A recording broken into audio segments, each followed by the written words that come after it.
Welcome back to On Texas Football. I'm Jeff Howe, joined by CJ Vogel, recapping a 52-37 win for Texas over Arkansas. CJ, a lot of good, a lot of bad, but at the end of the day, the Longhorns got it done, and they needed just about all 52 of those points to get it done against the Razorbacks. Yeah, you mentioned a lot of good, a lot of bad. Look, you had a defensive touchdown in there, and it felt like the defense was pretty bad the whole day, right? They had 4 or 5 consecutive possessions that forced a punt or a turnover, and still 37 points on the board. It wasn't a pretty day, but bright news is, Jeff, hey, Arch Manning out there with the best performance of his career. 6 total touchdowns, 389 yards. That is the most in his career as a Longhorn. Heck of a day, and it would be great if the Texas offense could continue that momentum next week against Texas A&M. CJ, I'll lead into Arch with this. There was a segment in that game where Texas, for one of the first times all year, one of the few times all year, played really good complementary football. You had Murad Watson string out a second down run where Colin Simmons and Manny Muhammad cleaned it up for a tackle for loss. Then you have Taylor Green made one of the worst decisions I've seen a quarterback make in short yardage in a long time, but Jelani McDonald's there for the pick. The offense gets the ball, and then Arch just makes an unbelievable play to spin out of pressure, throw across his body, hits DeAndre Moore in the back of the end zone. CJ, that's about as good as we've seen Texas play complementary football all year, that little 4-minute segment right there. Yeah, it was fantastic. And that's exactly what Texas needed, right? Because that second quarter wasn't pretty. Arch goes 4 of 12 in the second quarter. You're sitting around wondering, okay, this game's still trying to figure out what it's going to be. And then, boom, second half starts. You storm down the field. You get the turnover. You turn it into points immediately. That's what you envision this team doing, right? The defense making plays, getting the ball over to the offense in short fields. And Arch Manning, we haven't seen a lot of this, Jeff, but that's one of those hockey throws, the one that he made to DeAndre Moore. And you'd like to see that in practice at times. If you're a head coach or an offense coordinator, you tell your quarterback, throw the ball regardless in practice. Because I want to see if you can make that throw. And 2, you got to know if you can make that throw. Well, that was a cocky throw by Arch Manning. And it was perfect. Right over the outstretched arms of a defender, right to the chest of DeAndre Moore. Points for Texas. CJ Arch finishes 18 for 30, 389, 4 touchdowns. He runs for 1. He catches another. Look, he's been trending in the right direction toward the end of the regular season where I think we all hoped he would get. CJ, when you look at this offense, maybe this team period, he may be the best thing about this program right now, just in terms of the way his play is trending. Yeah, I don't think that's crazy to say. Over the last month and a half, 2 months, he's been the brightest spot of your program. And, Texas desperately needed that performance today. Again, to your point, he needed all 52 points for the Texas Longhorns today. But for Arch, look, he's certainly grown week by week, whether it's maturity in the pocket, the ability to extend, the accuracy down the field. And you mentioned 18 of 30 passes. He had, 3 or 4 different drops that were, again, a pretty lingering issue from the Texas wide receiving room. But altogether, his play, gold star at the top. He's the number 1 player of the game, and I don't think you can dispute that. CJ, the receiver room, that receiver group, the wide receivers and tight ends weren't perfect. Still, like you said, some drops, some issues with contested catches, but spread the wealth today. I mean, Ryan Wingo, 6 catches, Emmett Mosley, 4, DeAndre Moore, 3, Parker Livingston, 2 and a touchdown, Moore with 3 touchdowns. CJ, last week against Georgia, Ryan Wingo gobbled up a majority of the targets, much more evenly distributed this week. Even Jack Endry's getting in there with a couple of big catches. And that's how it was kind of envisioned to be, is you get Emmett Mosley to a room with DeAndre Moore and Ryan Wingo, the addition of Parker Livingston and Jack Endry. How do you defend all of them? Over the last few weeks when Texas really struggles, we only really have to defend Ryan Wingo because that's where the bulk of those targets are going. But to your point, in the way that Texas has been able to distribute, that's a great sign for Texas. If they can kind of figure that out against Texas A&M, you can get yards against A&M next weekend, but you're going to need it to come from a number of different guys. And again, to the point that we made earlier, there was plenty of yards, probably 75, maybe 100 yards that were left out on the table due to drops. So I love the way that Texas distributed. That's a great sign for me.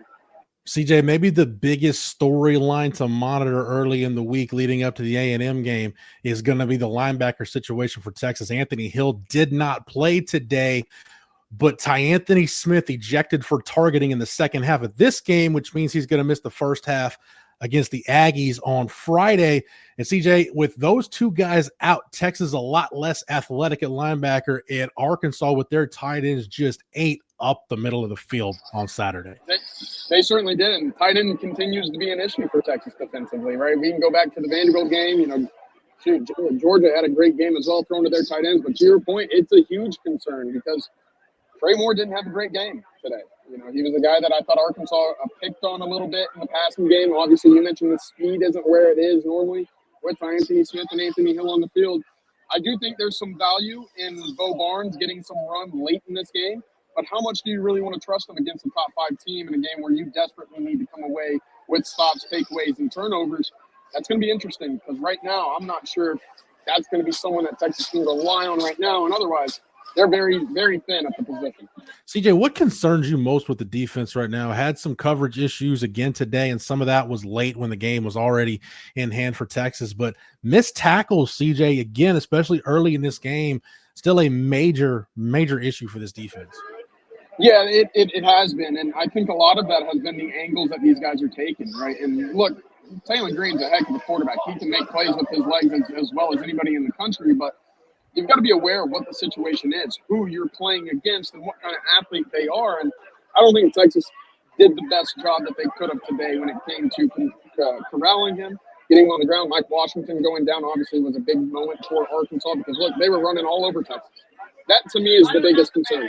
Because if you're going to be leaky in the back end like Texas has recently, you at least have to stop the run. And Texas did a horrible job of that in the first quarter and a half.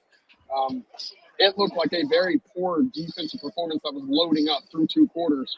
They turn it around after that. But still, that run defense has to be stout for Texas next weekend. Facing a really good run game next week against Texas A&M. To your point, CJ, Arkansas finishes with 188 on the ground, averages 6 yards a carry. 157 of that was in the first half. The game just got to a point where they could no longer run the ball, and it became a drop-back game. CJ, other than Arch Manning, give me one thing that really stood out to you as a positive to take away on offense in this one. Yeah, I think it's DeAndre Moore, you know, and he was the guy last year who was a huge piece of this offense, and he's been pretty hit or miss, right? Texas just hasn't gone his direction for whatever the reason this year, but to find the end zone 3 times, to become a guy that Arch looks to when he scrambles, I think is a huge sign because, look, Ryan Wingo is going to give you what Ryan Wingo can give you, and today I thought he had a strong game, but you need a weapon in the slot. You need that speed guy, and I don't know if you classify DeAndre Moore as that speed guy, Jeff, but you got to at least have the threat of someone in the slot that can beat a nickel, a linebacker, a safety, whoever is that matchup. And that has been all too absent for the Longhorns this season. To see DeAndre Moore have such a game like this, that's a huge sign for me. If Texas goes out Friday and takes care of Texas A&M, now you're working with some momentum for the committee to consider.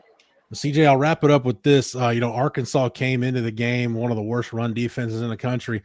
Texas run game wasn't elite, but you look at the end of the day, 28 for 97. CJ Baxter, 7 for 24. Trey Wisner finishes with 67 yards on 15 carries. Understated, CJ, just a solid job running the ball, but I think officially we can kind of leave any illusion that this offense, if anybody still had illusion that this running game was just going to take off all of a sudden, they did a solid job today, but it was just kind of there. Yeah, it was there. They ran the ball sometimes, Jeff. That's basically what I can say. And this goes on with the theme of, when Texas plays teams that don't sack the quarterback or don't get tackles for loss, and then play the Texas Longhorns and they get a bump in the rankings for those statistical categories where defenses are doing that exact same thing. Can't stop the run. They play the Longhorns, all of a sudden, hey, they don't look like such a bad unit. It's just that time of the year where you have to come to terms with this Texas running game not going to be a threat by any means necessary. 100 yards or whatever it was today. That's a bad team. I joked around in the watch with us that Arch was going to throw for 4 bills at the rate he was on early, and he almost got there, came up 11 yards short. But hey, maybe you don't need to run the football when your quarterback's throwing for almost 400 yards. CJ, thanks for the knowledge and expertise as always. Thank you to Matthew behind the scenes for producing it. Thank you to our game day coverage sponsors here at On Texas Football. That's Flight by Yingling, Von Lane, and Tito's Handmade Vodka for sponsoring our game day coverage. If you're not a member, over at ontexasfootball.com, get over to the site right now and sign up using the promo code OTFOG to get 1 year of access for just $39.95. Make sure that you like this video and that you're subscribed to the On Texas Football YouTube channel. That way, whether it's here on the channel or on the site, you're not missing any of our coverage before, during, and after every Texas football game. For CJ, for Matthew, for the entire On Texas Football staff, I'm Jeff Howe. Thank you so much for watching and listening, and until next time, welcome.